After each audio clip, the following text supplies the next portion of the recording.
Good day. My name is Steve Marjan Casido Magbanwa, taken up Bachelor of Science in Business Administration, major in Human Resource Development Management. So I'm going to discuss the 5 agendas of my final project. Our first agenda is commodities.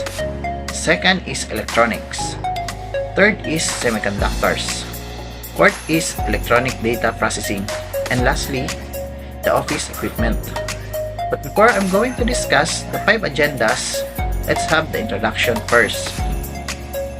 So, the Philippines, one of Asia's fastest growing emerging economies, as the 12th biggest economy in Asia and 3rd largest in ASEAN. According to the Philippine Statistics Authority or PSA, as of 2022, foreign commerce in the Philippines rose at annual pace of 20.1%, totaling 16.78 billion US dollar, with exports accounting for 36% of overall trade. The first agenda is commodities. The Philippines is a country in Southeast Asia that is rich in natural resources.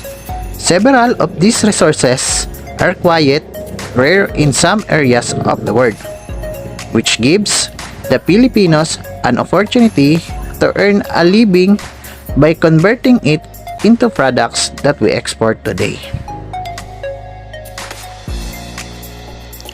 Our first example of Philippine commodities is fruits and nuts. Fruits and nuts that are widely exported in the Philippines are coconut, banana, pineapple, sour soup or guyabano, papaya, guava, calamansi, tamarind, peanuts, and among others. Filipino cultivators of these fruits earn a total amount of $2.1 billion, which comprises 3.3% of overall exports from the country. The Philippines is the 2nd largest coconut user on the world, next only to Indonesia. And our second example of Philippine commodities is gems and other precious metals. As recent as last year, the Philippines was able to accumulate an amount of $1.5 billion in exporting precious metals and gems. On international markets, according to records, the leading and most expensive precious metal in the country is gold. The amount of gold exported from the Philippines is 10 times greater than the amount spent by importers who bring gold into the archipelago. Our third example of Philippine commodities is optical, technical, and medical apparatus. Aside from natural resources like fruits, nuts, gems, and other precious metals, the Philippines is also a competitive exporter of tools and equipment used in the medical field. Filipino manufacturers of these products gained a whopping $2.2 billion from international buyers around the globe. The example of this equipment are optical fibrous bundles and cables, photographic cameras, photographic flashlight apparatus, oscilloscope, spectrum analyzers, liquid crystal devices, lasers, and other measuring or checking instruments and machines. Let's have the second agenda, which is electronics. So our first example of Philippine electronics is semiconductors. In 2020, Philippines imported $1.58 billion in semiconductors devices, becoming the 15th largest importer of semiconductor devices in the world. At the same year, semiconductor devices was the 6th most imported product in the Philippines. Philippines imports semiconductors devices primarily from United States, China, Hong Kong, Singapore, and Japan. Our second example for Philippine electronics is electronic data processing. In 2021, the total value of electronic data processing products exported from the Philippines amounted to approximately 216.48 billion in Philippine pesos. Electronic data processing is among the leading products produced in the country. Our third example of Philippine electronics is telecommunications. As of 2021, telecommunications goods accounted for approximately 1.1% of the total goods exported from the Philippines, equivalent to nearly 31.3 billion Philippine pesos. During this period, electronics products has accounted from 60% of the total goods exported from the Philippines. So let's move on to the third agenda, which is the semiconductors. So we have the top 3 best semiconductors companies in the Philippines. So our example of top 3 best semiconductors companies in the Philippines is Megachip Semicon Electronics Corporation. Megachip Semicon Electronics Corporation, or Megachip Sem, started early 2003. Is a corporation committed in providing excellence and dynamic partnerships with its customers and business principals in any field of manufacturing industry. Sales and services staff have long years of flexible experience in semiconductors, electronics, food and beverage, and pharmaceutical manufacturing, process, maintenance, and operations. Its founder and directors have more than 20 years of experience in semiconductors packaging assembly, with special focus on alternate sources of original parts manufacturer and local operation services. So our second example is ATEC.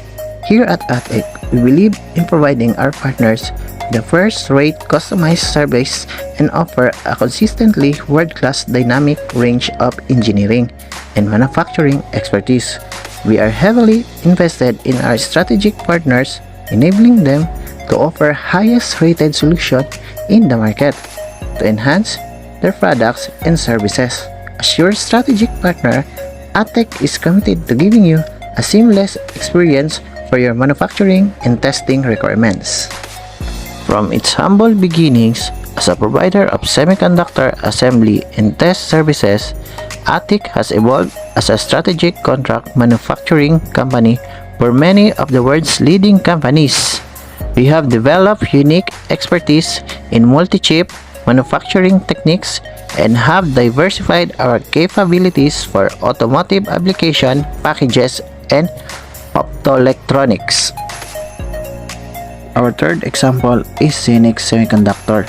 Synix Semiconductor Design Services Incorporated is a pioneer IC design solutions, house-based in Alabang, Metro Manila, Philippines. Synix Semicon is 100% Filipino-owned company, established in 2009, and has more than 50 years of combined engineering experience. Today, Synix Semicon has quadrupled the number of its employees and is planning to grow up to 500 employees in 5 years. The fourth agenda is electronic data processing.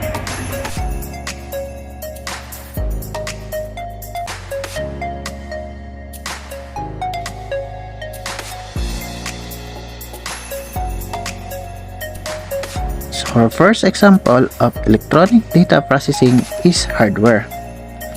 Hardware refers to all the physical parts of the EDP system, including devices and peripherals. The most common digital devices used in EDP are the following. First is end-user computing devices such as laptop, computers, desktop PCs, and smartphones that can capture data and enable data entry. Second is a central server that is required to support data processing and analysis. And the third is audio and video devices that are used when data is to be captured in multimedia format. second example is software. In EDP, software makes the hardware work and ensures that the expected output is produced. Different types of EDP software are available for various application and business needs, including the following. First is data entry, second is accounting and bookkeeping, third is analytics, fourth is scheduling and time management, fifth is inventory management. Our third example is procedures. In addition to hardware and software, EDP involves procedures or steps for data collection, aggregation, conversion, sorting, analysis, and reporting. The value of exported office equipment from the Philippines amounted to approximately 78.8 billion Philippine pesos as of 2021, reflecting a noticeable increase from the previous year. Overall, the value of office equipment exported from the country has been fluctuating. And the last agenda is the office equipment. Our first example of office equipment is dictation machines. One piece of equipment that may not seem essential to many people is the dictation machine. Although speech recognition software continues to evolve, it is not without pitfalls. Executives who need to draft letters, memos, and reports are best of dictating the copy and recording it, since speaking is much faster than writing and can be done while performing other tasks. The type of equipment chosen depends on the preference of the dictators, number of users, frequency of use, and budget.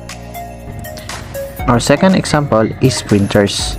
Any office that runs even one PC needs a printer to create hard copies of electronic documents and files.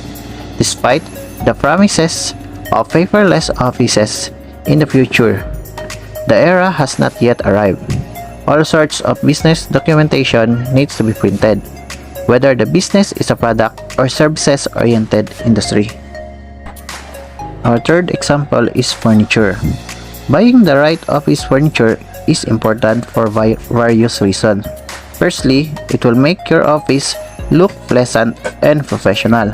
Your office will be comfortable and accessible for your employees and customers. Choosing the right office furniture will also play an important role in increasing the morale and productivity of your employees. Employees tend to feel more comfortable to work in a pleasant environment. This way, they develop a positive attitude towards the organization and feel more motivated to work efficiently and be productive.